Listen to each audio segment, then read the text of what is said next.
This is KGW News at Sunrise. A local record store owner is out thousands of dollars after his shop was broken into not just once last week, but twice. After the second hit, he managed to track down the suspect, leading police to his arrest. We'll explain how he spotted the suspect coming up. Plus, the Hillsboro Hops will live to play another day in our area, all thanks to some funding from the Oregon legislature. What's next for the team as baseball season approaches? That story coming up. And the Oscar goes to... I'm just kidding. Where I see love, she sees a friend. Has there ever been a worse host than Jimmy Kimmel at the Oscars? oh, geez. What? John Cena did some push-ups before he took the stage, I think. Wow. Some push-ups before he covered up, barely. Last night was the Oscars. What do people watch this for? I think they watch it to see I don't know if they tuned in for that. That was just a surprise. You tune in to see who won and the big moments. We'll have both for you coming up here in just a minute. Yeah, I guess that's a way to start a Monday. More on the Oscars coming up for sure. We'll have Chris with traffic. Rod, what you got weather-wise? Can you top it? Can you top it? Come on. The rest of you guys are you distracted right now? What's going on? Take it off, Rod. All right, here we go. We've had 3 weather systems in the series. One came in Saturday, one yesterday. This one comes in this evening, and it will again bring some noticeable blowing around wind-wise. Right now, we're actually pretty quiet. Winds are mainly light. We've got some moisture up in the Cascades, but really from Portland back to the west, just a few scattered showers. So it's a nice quiet start to our Monday. We're at 45 degrees, mainly dry out there overall, we'll call it. But then between noon and 1, the next wave of moisture comes in, and it should be an absolute steady, rainy mess out there all afternoon into the evening hours. Later today, the gusty winds will return. Temperature at 5 p.m. around 48 degrees. Here's Chris. That sounds like a super fun afternoon drive. All right, the morning commute looks good. This is the trip over the Interstate Bridge. I'll step out of the way. You can see the drive heading south out of Vancouver in pretty good shape. Now we head south to Drive 8. Photojournalist Eric Patterson live behind the wheel of Drive 8. He's heading down into the Tualatin area. This is near the 205 split. There's your northbound commute, and that looks pretty good. Guys, so far, no major freeway trouble out there on this Monday morning drive. All right, Chris, thanks for that update. A North Portland record store is closed today after getting broken into again over the weekend. Right, so this was the second time it was hit since Thursday. And the owner says they believe the same person did it both times. Devin Haskins is live for us in the St. John's neighborhood with the details. Good morning, Devin. Yeah, good morning. So right now we're live outside of Vinyl Resting Place here on North Lombard in the St. John's neighborhood. You can see the windows and the door behind me there still boarded up this morning. They were broken into on Thursday and then again early Sunday morning. Vinyl Resting Place been here in the St. John's neighborhood for the last 20 years. The current owner, Steve Cook, been at the helm the last 2. He says the person first broke in on Thursday and stole a cash register with about $5 grand in cash inside. Then early Sunday morning, he was hit again. This time, he says his records were covered in glass and damaged, and an office computer was stolen. The owner shared security video with KGW. He says the person in the brown backpack was responsible for the break-in both times. And as they were cleaning up on Sunday, he says he saw that person down the street. Police were called, and the owner says the police eventually arrested the man. Cook says the arrest does not solve everything, though. He says he's still out thousands of dollars.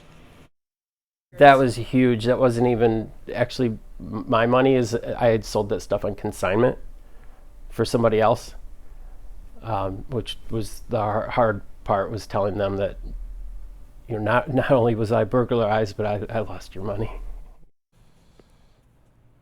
So for now, the store will be closed, and he hopes to open up by Wednesday for a pre-planned event where he wants to invite people in to listen to a pre-release of a record that's coming out later on this week.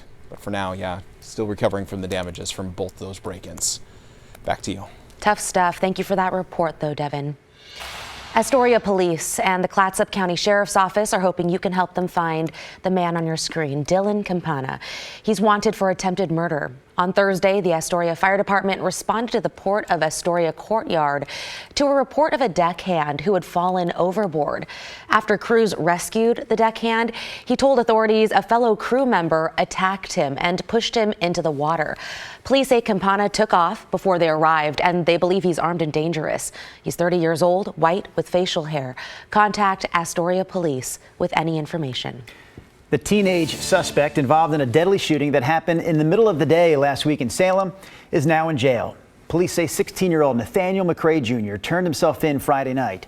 McCrae is accused of shooting and killing another 16-year-old, Jose Vasquez Valenzuela. It happened last Thursday afternoon at Bush's Pasture Park. McCrae also faces attempted murder and assault charges for allegedly shooting 2 other teens that day. Family and friends gathered at the Portland Institute for Contemporary Art in Northeast Portland over the weekend to honor the life of a man who police shot and killed. This days after the family announced it's suing both the officer who pulled the trigger and the city. Police say an officer shot and killed Emmanuel Clark Johnson, who family members call Manny Clark, believing he was involved in an armed robbery in November of 2022. Later, it came to light he had nothing to do with it. After the armed robbery, police say they saw Clark in a car with friends nearby, and when police turned on their lights, they say Clark ran. Investigators say Officer Christopher Sathoff shot him in the back. Sathoff told a grand jury he thought he saw Clark reaching for a gun, and the grand jury found the use of force not criminal. Still, the family is now suing. He still has his job, and right, he's getting no, paid. he still. should be gone. And he's going home to his family every night, but we don't get that same right, opportunity. We can't get to see Emmanuel anymore.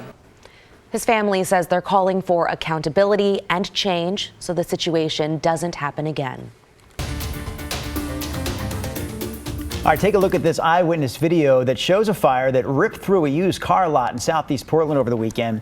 Portland Fire and Rescue says crews arrived at Bob's Auto Sales right there at Southeast 82nd and Ramona just after 8 o'clock Saturday morning. The witness we spoke to says this fire spread really fast. And then it went from a little bit of smoke to just engulfed within, I would say, 2 minutes. It was engulfed in flames. Yeah, the fire spread fast. It caused a lot of damage. Once firefighters were able to get there, it took about 15 minutes to put that fire out. They told us no one was hurt.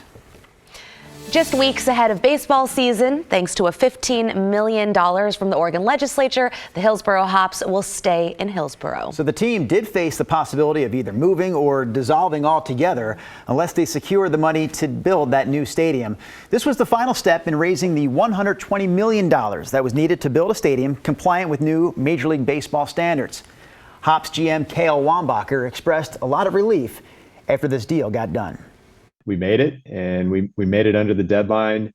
We've been able to cobble together a fully funded facility, and then excitement started to come of just like, we've been designing this thing. We're at 65% design, so we've got a vision of what this thing is going to look like and how it's going to function. And so now it's exciting of we're actually going to get to build it. Look at that. It's pretty awesome. The renderings there and what they hope will be a great addition to the Hillsboro area. The team says they plan to break ground on this project this summer.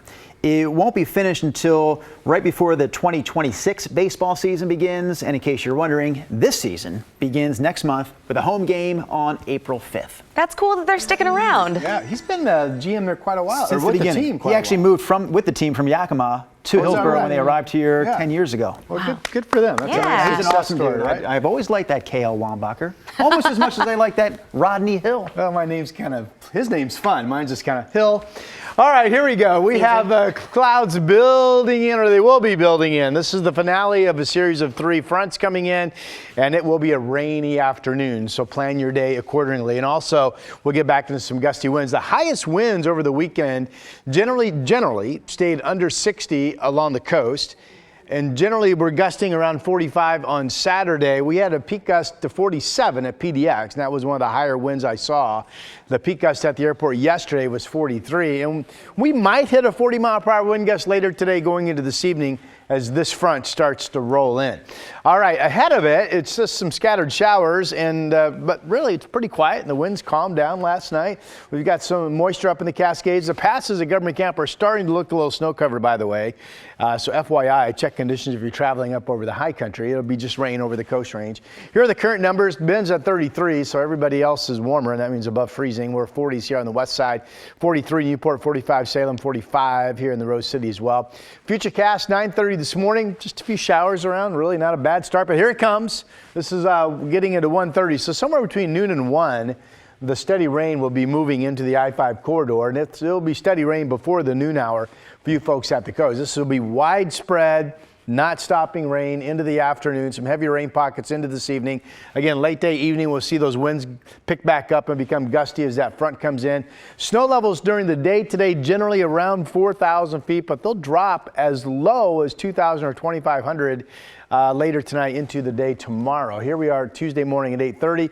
This is snowing heavily over the Cascades. It's a scattered shower Tuesday, and then these showers mainly end overnight Tuesday night, and then we'll be off and running on that big stretch of dry, becoming sunny, warmer weather that we've been talking about now for a while. How much rain this time around? Well, this model shows all total today, tonight, and tomorrow, 3/4 to maybe close to an inch down in Corvallis.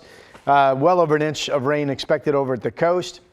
This shows a pass level. This really gets going tonight into tomorrow morning. A pass level that could be 10 inches of snow on Mount Hood. Temperatures today, wherever we get at noon, that's where the high will be. So let's say Salem's 48 degrees at noon. It'll be raining shortly after that steadily, and then the temperature will lock down. Portland, I might be too high at 52. It might be too high at 52 tomorrow, too, for that matter. But Wednesday, I like my 54. I like my 64 Thursday. I like my 70 Friday. I like my 73 Saturday. I like my 73 Sunday. Wow. There you go. He's proud of his belongings.